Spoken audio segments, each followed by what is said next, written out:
Hello everyone, welcome back to my YouTube channel. My name is Simon, a second year medical student at the University of Zambia, and this video is part 1 of how to prepare for exams.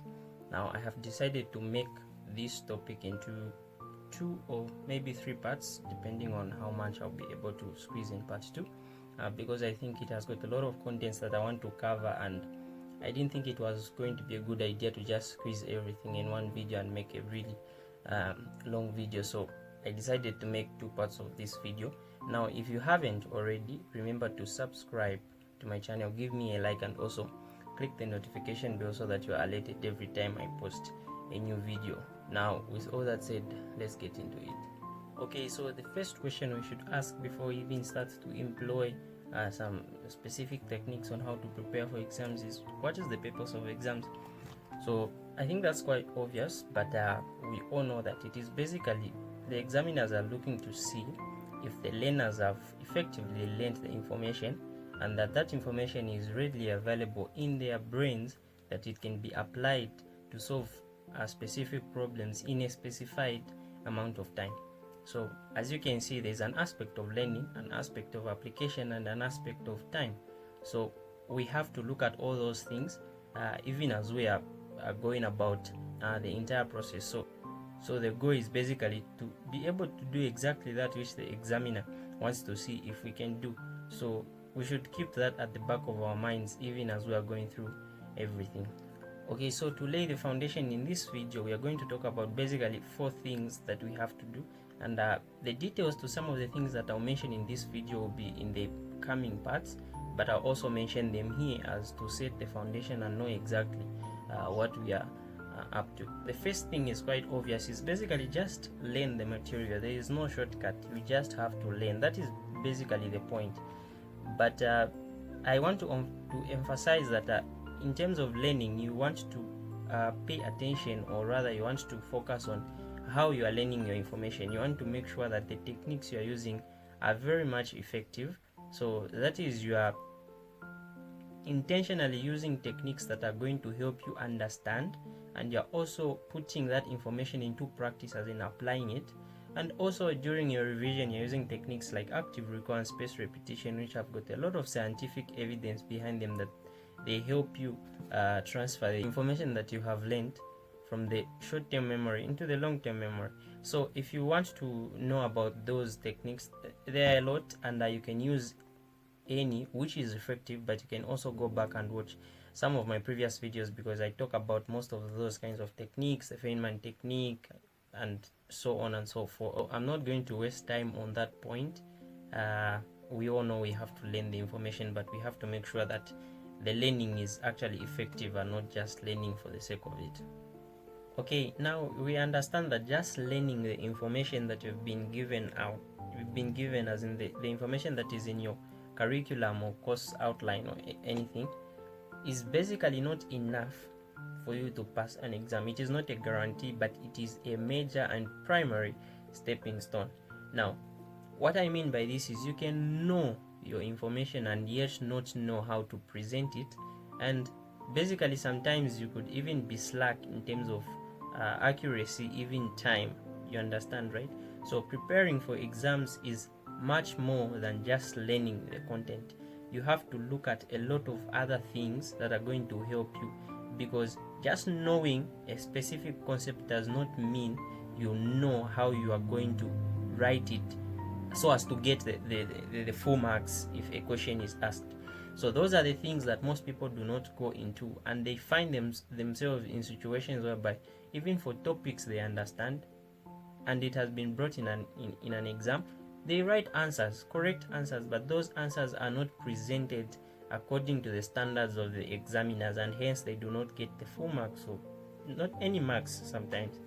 So no wonder I'm going to talk about these other things. Okay, so the second thing is the use of past papers or tutorial sheets or question banks.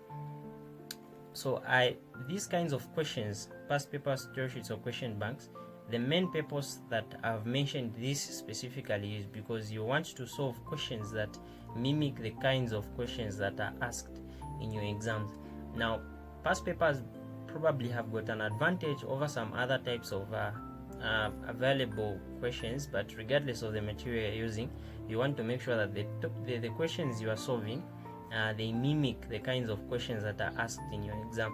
Now, we all know that all the content in your curriculum is examinable, but not everything is examined, because the examiners know that there are some specific kinds of concepts and informations that are of more importance than the others. So they'll examine those more because they are basically essential. You can't proceed to the next level unless you know those kinds of things.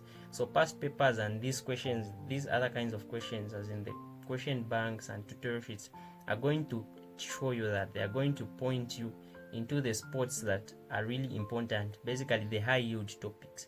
Now, exactly how to use past paper questions, even question banks and everything, I'm going to go through that in part 2 of this video, because I think a lot of people use past papers, but they use them wrongly, so they think they are not that effective, and basically some of them just abandon them and just go straight out reading things, not even having a proper direction, a specific goal.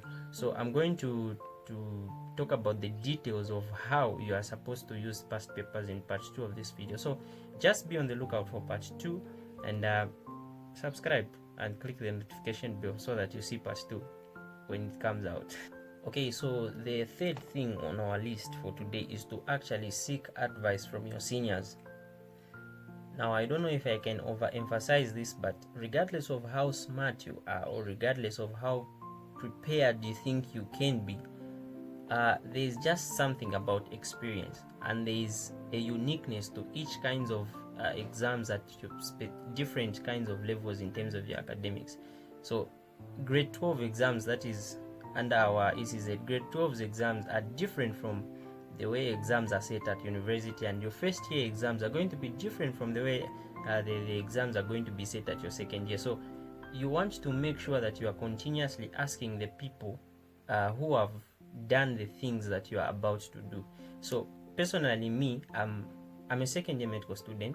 I wrote my first year, did fairly well, but I would be a fool to think that the exact same kinds of techniques that I used to prepare for my first year exams should be the exact same thing that I should do at my second year. That would be complete disaster. Of course, there are some basic principles of studying that I'm going to have to maintain, but there are going to be changes and growths and different kinds of things that I have to make in order to meet what is required at the exams that I'm about to take. So if you have any senior or anybody who has written the exams that you are preparing for, make sure you ask for advice, talk to them. Of course, not everything they have done is going to work for you, but asking a couple of people is going to give you an insight of what is important and what works and what does not work, and then you can experiment with yourself and see what works and what does not work. And the good thing is, one thing I've observed is anybody who is basically your senior is going to be very much willing to help you. There's an exception, but there are going to be few people, so it is actually a good idea to just approach seniors and ask for help, ask for advice, and trust me, those people are going to give you information that is going to be basically gold, information that basically even your teachers is not going to be concentrating on, because their main focus will be basically teaching you the content you have to know. But your seniors, especially your immediate seniors, the people who wrote the exams recently, are going to give you a better overview in terms of their experience. So we all know learning from experience is very important, but I usually say this in my YouTube videos, even with my friends, you don't necessarily have to learn from your own experience. Even other people's experience are just as important, so you can also ask for advice and make sure that you are heading in the right direction. Okay, so number 4 on my list is to actually work with friends. This is also another thing which I can't overemphasize. I don't know about other people, but personally, me, I think I really work better if there's some kinds of specific kinds of work that we have to do as a group. So group discussions are basically essential, as in working with friends is going to review a lot. It is going to review your weaknesses, and sometimes all those things that you think that were a bit difficult for you to understand even in your classes or lectures, a friend who understands this is going to understand it better and is going to give better examples, practical ones, and is also most of them will even incorporate some jokes in there which you can relate to, and that is going to be of tremendous help to how much you really understand those concepts. So working with other friends is going to be also of optimal efficiency. That is if you do it right. So on how I think, what I recommend on how you're supposed to work with other people, especially in solving even past paper questions and everything, I'm also going to talk about those in part 2, where I'm going to be basically talking about how you use past papers as you're preparing for your exams, and also how you incorporate the use of past papers in group discussions to ensure that you're getting the most out of your group discussions. So part 2, I'm emphasizing again, click the notification bell so that you can watch part 2 of this video. So basically this video is basically a foundation. I'm not going into many details of exactly how and what not to do. I've just laid out the foundation to know exactly what we should be heading to, and probably there could even be a part 3 depending on how much content I'll be able to fuse in the part 2 of this.